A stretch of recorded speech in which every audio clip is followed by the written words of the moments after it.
Hey all! In today's video, I'll be making a message bubble component, so specifically this part here. And for inspiration, I chose the one from the Telegram app because I think it's the most challenging one to make. So if you're able to make this one, you will have no problems with replicating other designs. And to get started, you just need an empty Figma file and maybe some color styles just so it's faster to work. We're going to get started by creating a new text layer. And I'm just going to give it a placeholder like message should be here. And then we're also going to have a text layer for our time. So let's just call it time. We're going to make our message text layer much smaller, like 17 pixels, and maybe our time text layer, like 13, maybe 12 pixels. And we also don't want any letter spacing. So from here, I'm going to combine these two text layers into auto layout. To start, they'll be aligned to the end. We'll decrease the spacing in between to 8 pixels. And we're also going to give this 12 pixel vertical padding and 16 pixel horizontal. We'll give this a fill of white. And we're also going to round our corners to, let's do 24. And we'll give it a border of 0.5 pixel. And we'll just do it gray 400. Then we'll change the color for our message to gray 900, so not pure black. And for our time, maybe gray 600. So technically, if you wanted to go for a more minimalist design, you could just slightly update this shape.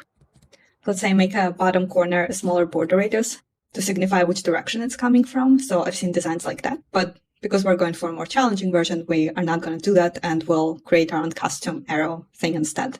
But just keep in mind that this is something what you can do. So for the little arrow thing, there are a couple ways you can approach this. First, you can use the pen tool to completely draw it on your own. Another thing you can use is a polygon shape. I'm actually going to try a method that I've seen Steve Sugar do at the Smashing conference, where he showed how he makes icons.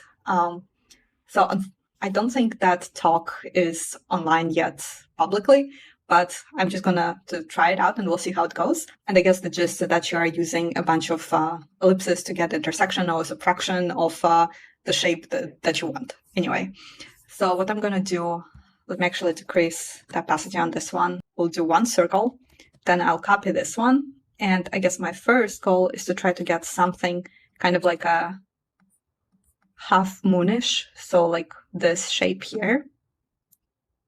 So something like this. And I'm going to subtract the selection just so that I have this shape here. And then another thing, we're going to create another ellipse. And so now I'm also going to try to go for a different intersection just so that I have like this one bit here. So kind of similar thing, we'll subtract it, and now I just have this tail. And so what I can do now, so first I can flatten this shape, and then I'll just have like this vector here, or I can just keep it as is, and this way I'll be able to just go ahead and like move around the circles and see which shape I want. Anyway, so I've adjusted it slightly, and I don't think I'm going to flatten it until we have our final component and we know that it looks fine. So what we can do now to connect these two together, because the first thing is that this border makes it very difficult for us to piece these two shapes together. And the reason for that is that if I didn't have the border, for instance, what I could have done is just first change this to white. I could have just placed it inside our frame and set the absolute positioning and then just move it wherever I wanted. And so here you go, you have your message bubble. But what would happen, unfortunately, is that if I were to add a stroke, we would have something like this, and then it just gets more complicated. So we'll have to do some adjustments to our frame here to make sure that we can bring these two together. So the first thing I'm going to do is I'll create a different shape, a rectangle. And this rectangle, I guess to start, it can be the same height as our initial frame. And maybe we'll just update the width to 16. We'll make it white. And I'm actually going to make it like slightly smaller. And what I'm going to do is first change the upper corner to like 100. And I'll copy this shape, and I will update this one to 0, and I'll change the bottom one to 100. And so this shape is going to be much smaller. And I'm going to take these two shapes together, and I'll create a union. And I can adjust this one if I wanted to. And then with these two, I'll just put them together into auto layout. And now I'm going to add a border. So for this one, it's also going to be gray 400. And then we wanted to set it to custom. So we don't want the bottom one. And we also don't want the right one. And then we'll add a border to this one as well. Gray 400. Actually, it should be half pixel for both of these. And since we can do custom borders for this funky shape here, one thing I can do is to decrease the auto layout, set it to -1. And I'm also going to change the stacking to have the first one on top. Now we can connect these two together. So first I'm going to adjust this shape to not have any border radius on the left side, like this. And we also don't want a border. So we'll set it to custom and change it to 0. And also no padding on the left side. And now we're going to bring these two together, remove the spacing in between. Actually, we'll update this one to half pixel as well. And we'll change the spacing in between to -1.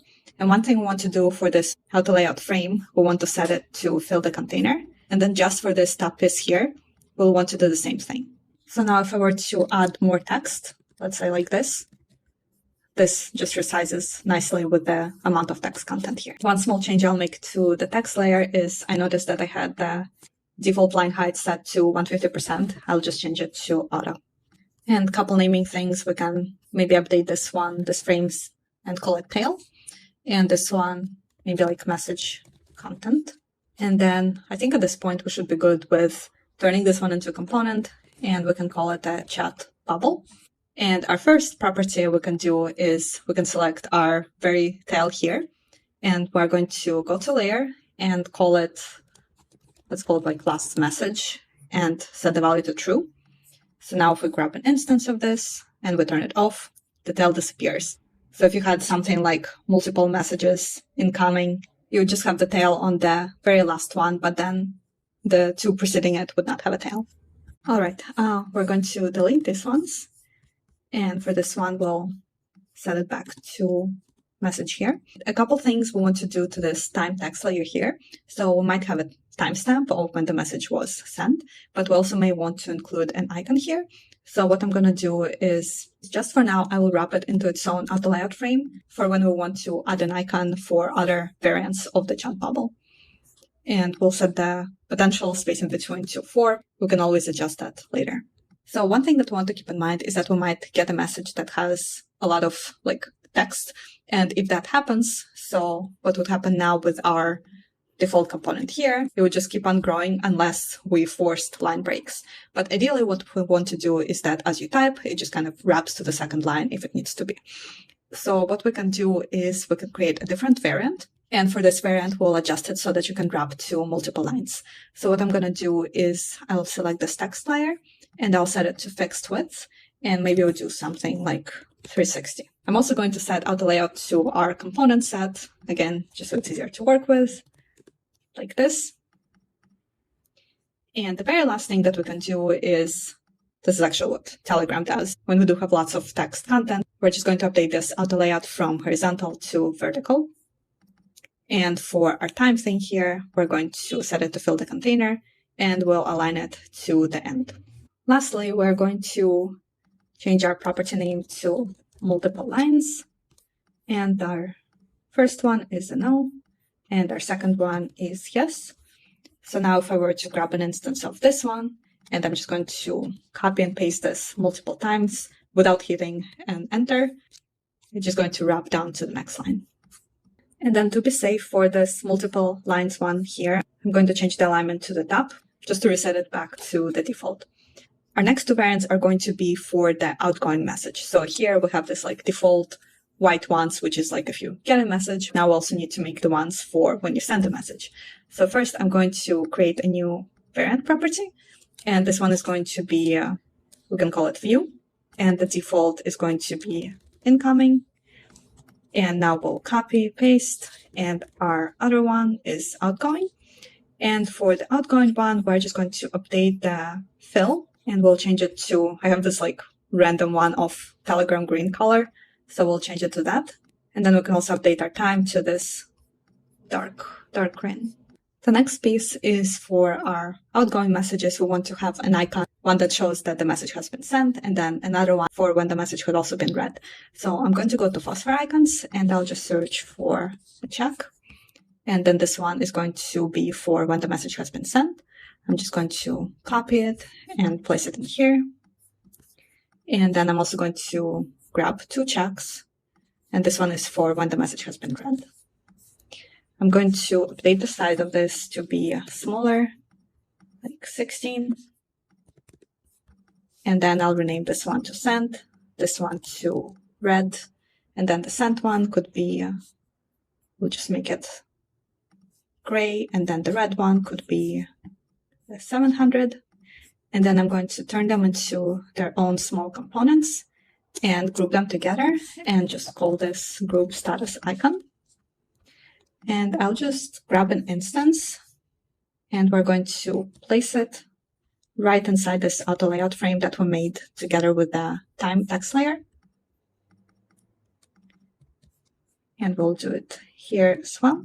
One thing that we want to do is to add an icon swap. So I'm going to go to this section here and go to the create instance swap property icon. Click it. Here we can just call it status. And for our preferred values, we can obviously have the red and then the sent, and now create property. So now if I have an instance of this component, I can change the icon directly from the instance. And then if I had an incoming message, then the property for changing the icon would not even show because we don't have one.